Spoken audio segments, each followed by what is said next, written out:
नमस्कार बच्चों।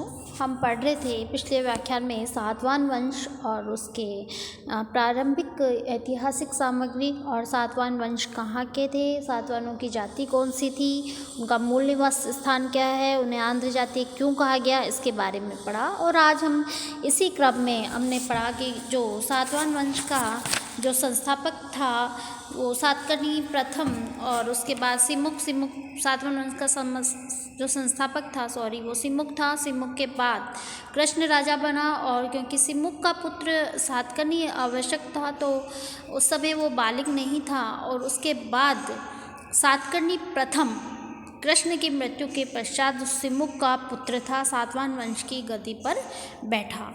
मैंने पहले भी आपको बताया है कि यहाँ पे पिता का नाम आगे नहीं लगाया जाता है, माता का नाम, जैसे कि गौतमी पुत्र सातकर्णी, वशिष्ठ पुत्र पुलमावी, ऐसे नाम इस वंश में मिलते हैं, जो ये प्रतीत होता है कि वहाँ पे मात्र सत्तात्मक या मात्र प्रधान समाज था। इसी क्रम में हम पढ़ते हैं कि गौतमी पुत्र सातकर्णी, इसका जो समय काल है वो 106 ईस्वी 130 ईस्वी।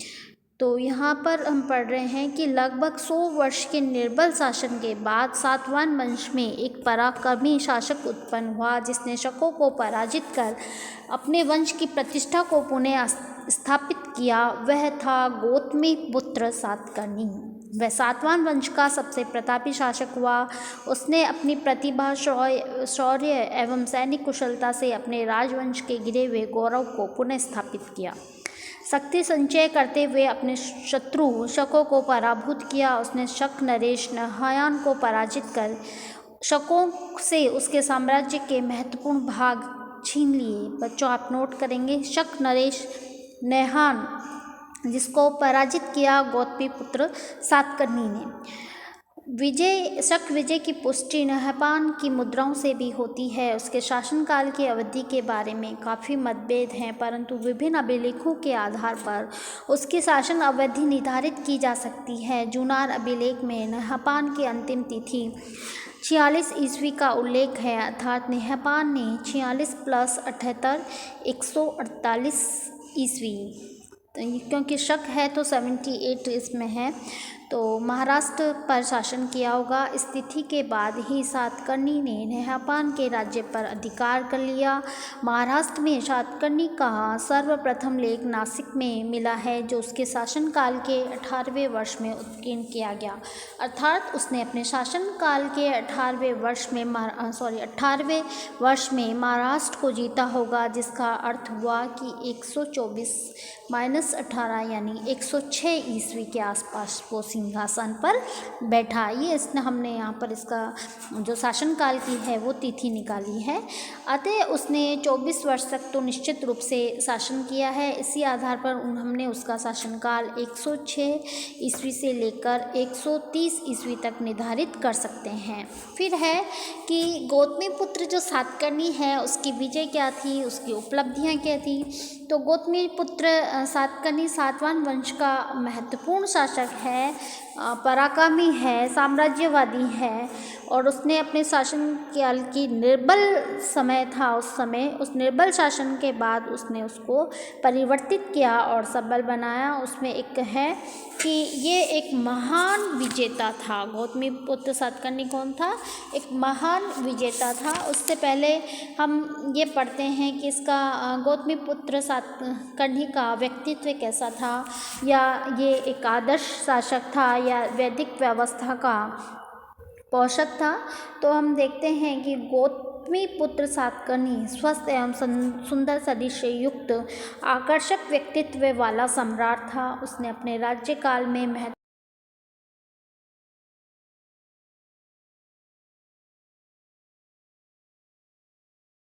युद्धों में भाग लेने पर अजेय था। इसी कारण वह अपराजित विजय पताका वाला था। इसको नोट करेंगे। उसके घोड़ों ने 3 समुद्र का पानी पिया था। इससे आप अनुमान लगा सकते हैं कि उसने अपने साम्राज्य का किस प्रकार विस्तार किया। उसके शासनकाल को सभी अधीनस्थ राजाओं ने सहर्ष स्वीकार किया। अपने शत्रुओं के प्रति वह अत्यंत उदार था। उनके अपराध करने पर उनकी हिंसा का पक्षधर नहीं था।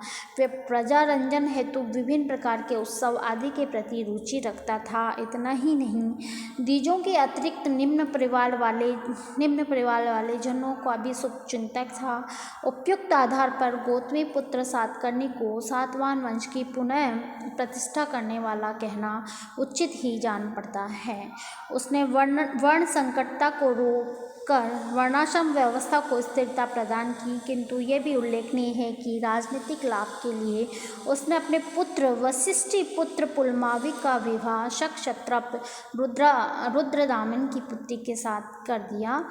ये सूचना कन्हरी अभिलेख से प्राप्त होती है। इसको आप नोट करेंगे, कन्हरी अभिलेख। गौतमी पुत्र की उपलब्धियों को देखते हुए ये कहा जा सकता है कि बावजूद पक्षपात व अतिशयोक्ति से उसका चरित्र एवं व्यक्तित्व असाधारण था।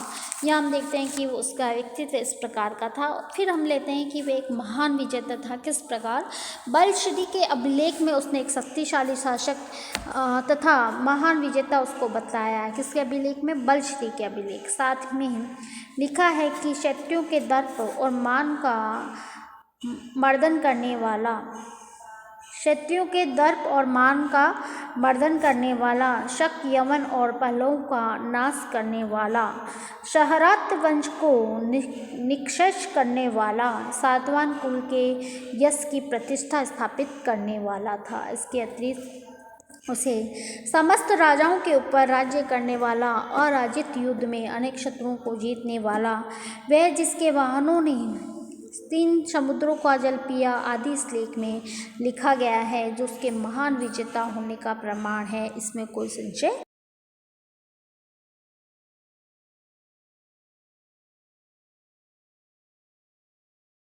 में कृष्णा नदी से लेकर उत्तर में सौराष्ट्र एवं मालवा तक तथा पूर्व में विदर्भ से लेकर पश्चिम में कोंकण तक, नासिक लेख में गौतमी पुत्र सातकर्णी के शक विजय के अतिरिक्त अन्य विजयों का भी उल्लेख मिलता है। उसने आशिक या ऋषिक, कृष्णा नदी का तटवर्ती भाग, असक अस्मक गोदावरी का तटवर्ती प्रदेश, मूलक पठन का सीमावर्ती भाग, सौराष्ट्र, दक्षिण कठियावाड़, कुक्कर, पश्चिमी राजपूताना, उपरांत उत्तरी कोंकण, अनूप, नर्मदा नदी स्थित मलय, तारवानकर की पहाड़ियाँ, महिंद, पूर्वी घाट की विजय थी। इन प्रदेशों की सूची से ज्ञात होता है कि इनमें से कुछ प्रदेश सातवाहन राज्य के अंग थे और शेष की विजय सर्वप्रथम गौतमी पुत्र ने ही की थी। गौतमी पुत्र द्वारा शासित प्रदेशों की सूची से स्पष्ट थे उसके साम्राज्य को पश्चिम में कोंकण से पूर्व में बराड़ तक और उत्तर में मालवा और कठियावाड़ से दक्षिण में कृष्ण नदी तक मान सकते हैं। इस अभिलेख में यह भी ज्ञात होता है कि गौतमी पुत्र संपूर्ण दक्षिण भारत का अधिपति होने का दावा करता है, क्योंकि उसका एक विषणती समुद्रताय पितवहन अर्थात उसके हथियों ने अरब सागर, बंगाल की खाड़ी सहित हिंद महासागर का जल पिया। इससे आप उसकी साम्राज्यवादी नीति का पता साम्राज्यवादी यानी उसकी विजय अभियान का पता चलता है यहाँ पर कि 30 समुद्रता है पितवाहन अर्थात उसके हथियों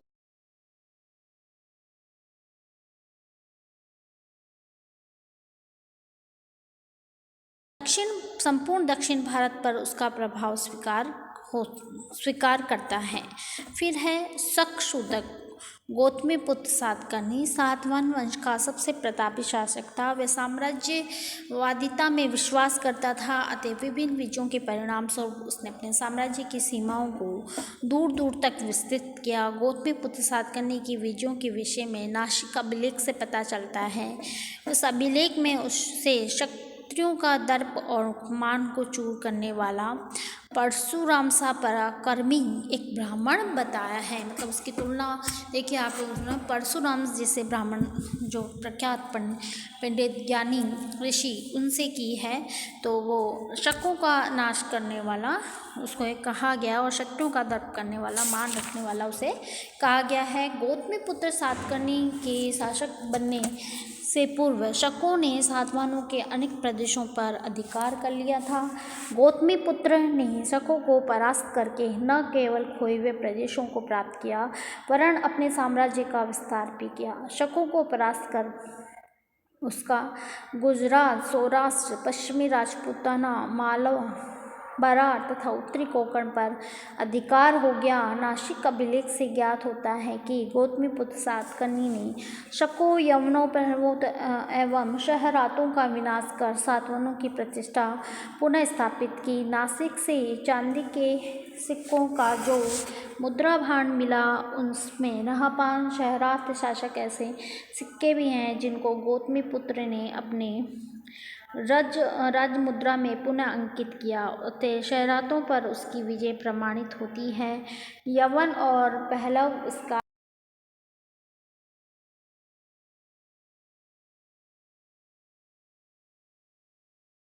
जिन्हें उसने जीता था।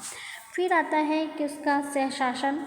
भंडाकर के अनुसार गौतमीपुत्र सातकर्णी और उसके पुत्र वशिष्ठ पुत्र पुलमावी ने कुछ दिनों तक मिलकर साथ साथ शासन किया। गौतमीपुत्र सातकर्णी ने धनाढ़ कटक तथा वशिष्ठ पुत्र पुलमावी ने प्रतिष्ठान में राज्य किया। इसकी पुष्टि पुलमावी के नासिक गुहालेख से होती है जिसमें गौतमी बलश्री को माता और पितामही दोनों कहा गया। इससे स्पष्ट है कि उसके पुत्र तथा पौत्र दोनों जीवित थे और मिलकर शासन कर रहे थे, किंतु यह महत्व अपाग्रह है। इसके विरोध में कहा जा सकता है गौतमीपुत्र सातकर्णी के वर्ष 18 एवं 24 के अभिलेखों में न तो उनके सहशासन के रूप में पुलमावी का और न ही पुलमावी के वर्ष 19 के लेख में उसके पिता गौतमीपुत्र का उल्लेख है। अतः दोनों नरेशों द्वारा सहशासन का विचार कल्पनाजय प्रतीत होता है। फिर आता है कि इसका शासनकाल का जो समय है वो अपन ने पहले पढ़ा था कि किस प्रकार गौतमीपुत्र का शासनकाल रहा 126 से 130। तो यहाँ हम देखते हैं कि गौतमीपुत्र जो सातकर्णी है वो सातवाहन वंश का महत्वपूर्ण शासक है, पराक्रमी है, विजेता है और उसकी जो महत्वपूर्ण विजय हैं आप उनको अलग से नोट करके रखेंगे। उसने शक पे विजय प्राप्त की तो क्या हुआ, किस पे उसने विजय अभियान चलाए और किस प्रकार अपनी खोई हुई जो निर्बल शासन था उसको उसने सबल बनाया। यहाँ पर आता है कि गौतमीपुत्र सातकर्णी के उत्तराधिकारी कौन था। तो गौतमीपुत्र की मृत्यु के पश्चात उसका जो पुत्र है वशिष्ठ पुत्र पुलमावी, जिसे पुराणों में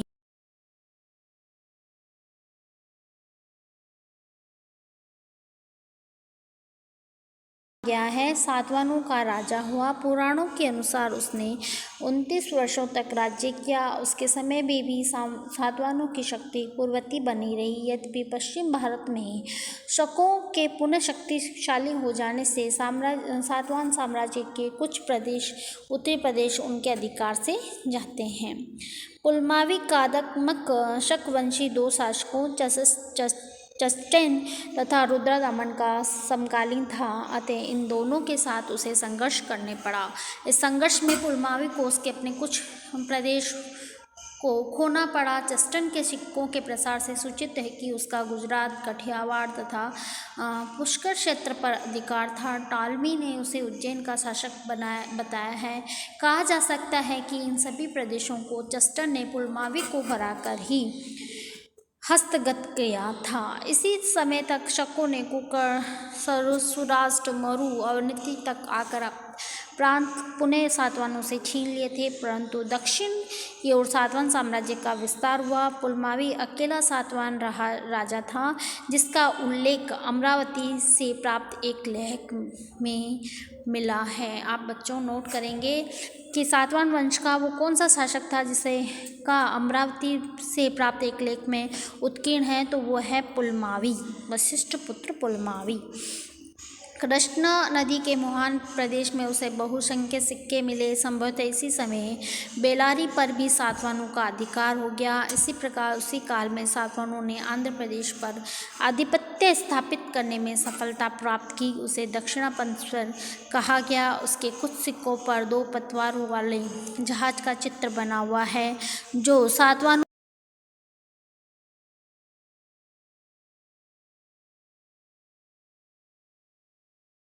तथा उसके चारों ओर पश्चिम बनाई गई पुलमावी के बाद सातवाहनों की शक्ति पुनः निर्बल हो गई और उसके बाद यज्ञ श्री सातकर्णी बैठा। सातवाहन वंश का यह अंतिम महत्वपूर्ण शासक था। कौन? यज्ञ श्री सातकर्णी। पुराणों में वर्णित यक्षश्री को अभिलेख में यज्ञ सातकर्णी के नाम से उल्लेखित किया। पुराणों के अनुसार उसने 29 वर्ष तक शासन किया। उसने शकों को पुनः पराजित कर उपरांत पश्चिम भारत के कुछ भाग पर नर्मदा घाटी पर पुनः अपना आधिपत्य स्थापित कर लिया और उसके शासनकाल में नासिक तथा कन्हेरी से उसके शासनकाल में क्रमशः 7वें तथा 16वें वर्ष में लेख मिले। गुजरात, कठियावाड़, मालवा, मध्य प्रदेश तथा आंध्र प्रदेश से उसके चांदी के बहुसंख्यक सिक्के प्राप्त हुए। फिर हम देखते हैं कि सातवाहन साम्राज्य जो इतना सबल था, इतना प्रबल था, उसका विनाश किस प्रकार हुआ। तो यक्षश्री की मृत्यु के पश्चात सातवाहन साम्राज्य के विघटन की प्रक्रिया आरंभ हुई। ये उनके छोटे छोटे राज्यों में विभाजित हुआ। पुराणों में यक्षश्री के पश्चात शासन करने वाले विजय चंद्रश्री तथा पुलावा का नाम मिलते हैं, परंतु उनमें से कोई कितना योग्य नहीं था कि वह विघटन की शक्तियों को रोक सके। दक्षिण भारत की जो कुछ सक्रिय शक्तियाँ, छोटे छोटे राजवंश राजनीति में सक्रिय हुए। कृष्णा तथा मुसलिपट्टम के बीच, कृष्णा और गोदावरी के बीच सालकायन वंशों को, जो पहले इक्ष्वाकुओं के अधीन था, कुछ समय के लिए स्वतंत्रता उन्होंने प्राप्त कर ली थी। अतः 30वीं शताब्दी ईस्वी के मध्य सातवाहन साम्राज्य पूर्ण रूप से छिन्न